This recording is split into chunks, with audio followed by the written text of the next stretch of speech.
Bismillahirrahmanirrahim. Assalamualaikum warahmatullahi wabarakatuh. Perkenalkan, kami dari kelompok 1 dengan materi keterampilan bahasa Indonesia dengan anggota Auliah Indah Ningtyas dengan NPM 2050606129. Yang kedua ada saya sendiri, Ramadina Dinda Novianti dengan NPM 2050606133 dan ada Ken Ayu Rahmah Lulu Maknun dengan NPM 2050606140. Materi yang pertama akan disampaikan oleh saya sendiri mengenai keterampilan berbahasa. Keterampilan berbahasa sendiri merupakan kemampuan menggunakan bahasa yang meliputi membaca, menulis, menyimak, serta berbicara. Keterampilan berbahasa juga merupakan keterampilan yang harus dimiliki oleh semua orang.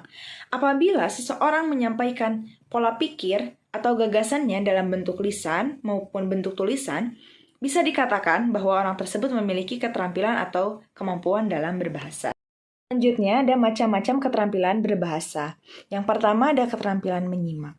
Keterampilan menyimak sendiri merupakan proses interaktif yang mengubah bahasa lisan menjadi makna dalam pikiran kita. Menurut Suhendar dan Pian Supina dalam bukunya tahun 1992 halaman 4, mereka mengatakan bahwa keterampilan menyimak juga bisa diartikan sebagai suatu keterampilan menangkap bunyi yang terucap maupun tidak terucap untuk menarik kesimpulan dan untuk bisa ditanggapi. Dengan demikian, jika seseorang tersebut memiliki keterampilan menyimak ini, maka akan lebih mudah untuk menyerap atau menerima informasi yang sedang dibicarakan atau yang sedang dijelaskan oleh seseorang ataupun yang dibaca oleh dirinya sendiri. Menyimak sendiri memiliki tahapan dasar, yakni tahap mendengarkan, tahap memahami, tahap interpretasi, dan tahap evaluasi.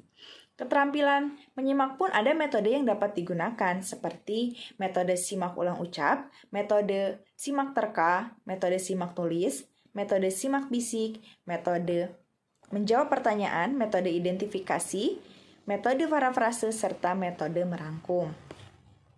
Kedua, ada keterampilan berbicara. Berbicara merupakan komunikasi verbal yang mana dilakukan oleh manusia untuk mengungkapkan atau mengutarakan apapun yang telah terfikirkan atau difikirkan oleh dirinya sendiri. Keterampilan berbicara ditunjang oleh beberapa faktor pendukung, baik dari unsur kebahasaan maupun non-kebahasaan. Yang pertama, ada ketepatan ucapan yang mana akan mempengaruhi penerimaan seseorang dalam pembicaraan tersebut. Yang kedua, ada penempatan intonasi atau tekanan nada. Yang ketiga, ada diksi atau pilihan kata yang digunakan.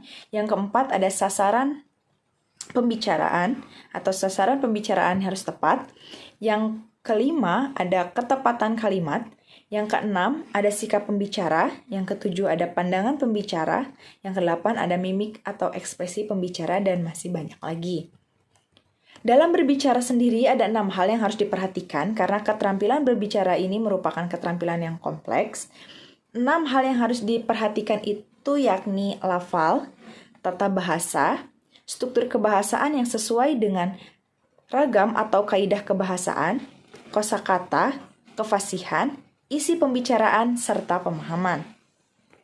Selanjutnya ada keterampilan membaca. Berdasarkan Kamus Besar Bahasa Indonesia, membaca merupakan aktivitas berupa melafalkan, mengeja tulisan, memahami sebuah tulisan, dan mengucapkan sesuatu yang tertulis.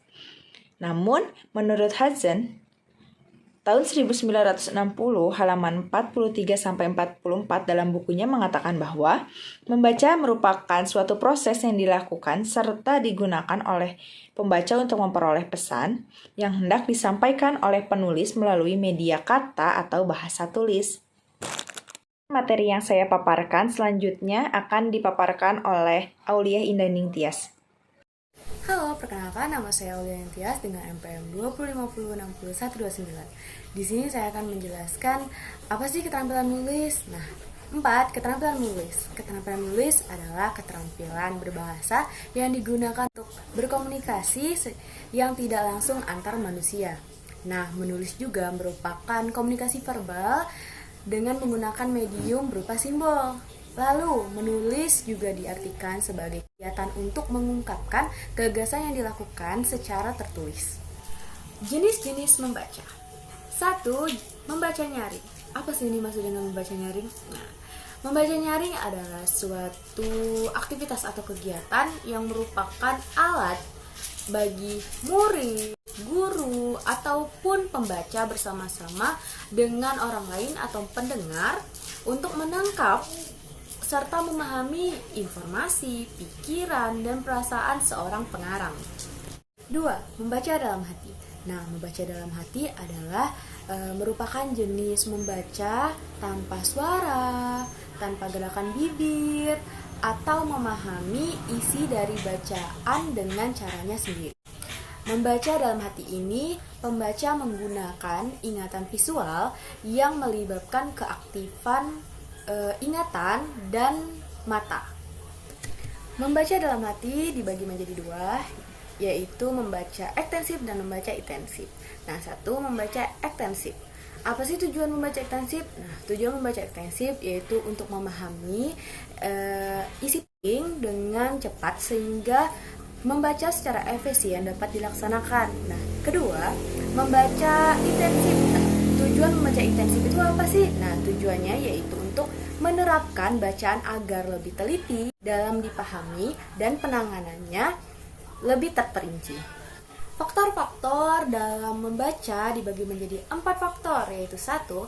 Faktor fisiologis. Nah, faktor fisiologis ini meliputi kesehatan fisik, pertimbangan neurologis, jenis kelamin, dan kelelahan. Nah, yang kedua, faktor intelektual. Nah, faktor ini merupakan kemampuan global individu untuk bertindak sesuai tujuan, berpikir rasional, dan berbuat secara efektif terhadap lingkungan. Nah, yang ketiga adalah faktor lingkungan. Nah, faktor lingkungan ini meliputi latar belakang dan pengalaman siswa di rumah serta sosial ekonomi keluarga siswa. Nah, faktor keempat adalah faktor psikologis. Faktor ini meliputi motivasi, minat, dan kematangan sosial, ekonomi, serta penguasaan diri. Assalamualaikum warahmatullahi wabarakatuh. Perkenalkan, nama saya Kenayu Rahmalul Maknun dengan NPM 2050606140.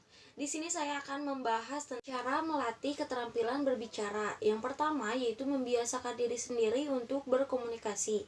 Yang kedua, mengikuti beragam organisasi yang banyak melakukan kegiatan berbicara di depan banyak orang. Yang ketiga yaitu memperbanyak kegiatan membaca. Yang keempat, melakukan kontak mata dengan audiens. Yang kelima, mempelajari lebih dalam lagi mengenai keterampilan berbicara. Lalu faktor pendukung unsur kebahasaan. Yang pertama yaitu ketetapan ucapan yang akan mempengaruhi penerimaan seseorang dalam berbicara satu sama lain. Yang kedua yaitu penempatan intonasi atau tekanan nada. Ketiga, diksi atau pilihan kata yang digunakan. Keempat, sasaran pembicara yang harus tepat. Kelima, ketetapan kalimat. Keenam, sikap pembicara. Ketujuh, pandangan pembicara. Dan kedelapan yaitu mimik. Lalu, keterkaitan antara keterampilan menyimak dan keterampilan berbicara, yaitu kegiatan berbicara dan menyimak saling mengisi, saling melengkapi. Tidak ada gunanya seseorang berbicara bila tidak ada orang yang menyimaknya. Tidak mungkin seseorang menyimak bila tidak ada orang yang berbicara. Karena itulah, maka kegiatan berbicara dan menyimak merupakan kegiatan yang saling berhubungan erat. Melalui kegiatan menyimak, seseorang mengenal ucapan kata, struktur kata, dan struktur kalimat. Lalu, keterkaitan antara keterampilan menulis dan keterampilan membaca.